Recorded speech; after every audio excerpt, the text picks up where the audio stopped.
Olá, seja bem-vinda, seja bem-vindo ao nosso estudo do Livro dos Espíritos. Nós estamos no primeiro livro das causas primárias, capítulo 4, do princípio vital, último subtítulo, inteligência e instinto. Então, no capítulo sobre o princípio vital, Allan Kardec nos convida a refletir sobre duas faculdades muito importantes, a inteligência e o instinto. À primeira vista, elas podem parecer a mesma coisa, afinal, tanto os animais quanto os seres humanos realizam ações que garantem a sobrevivência.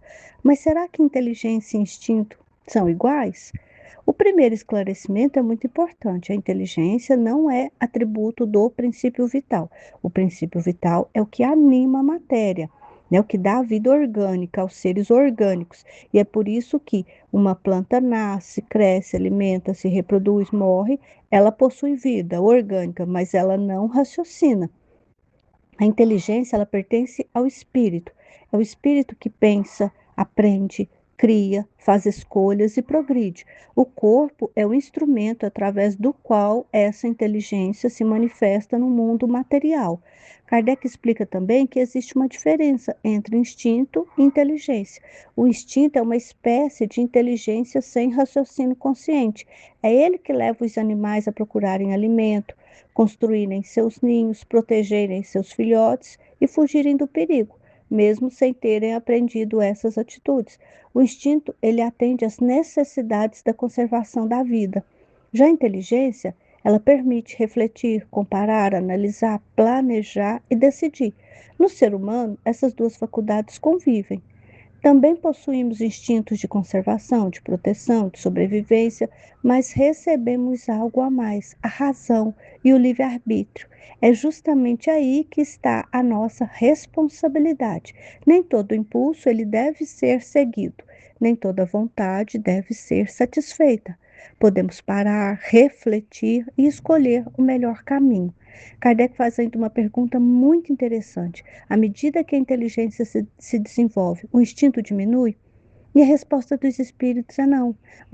O instinto, ele continua existindo durante toda a nossa existência. Muitas vezes é ele que nos protege e nos conduz com segurança.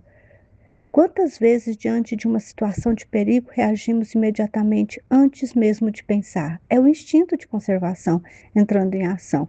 E os espíritos afirmam que o instinto quase sempre nos guia para o bem, e algumas vezes até com mais segurança do que a própria razão.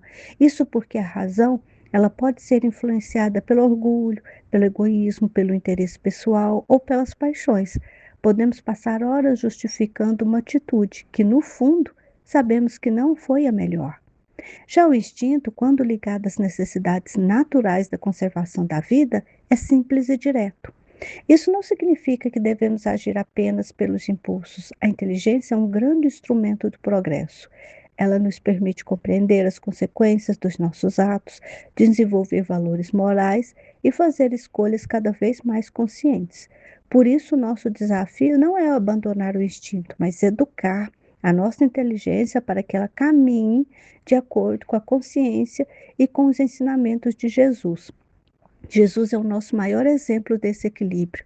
Ele possuía toda a sabedoria, mas nunca utilizou sua inteligência para dominar, para humilhar ou justificar o mal. Pelo contrário, colocou-se sempre a serviço do amor, da verdade, do bem.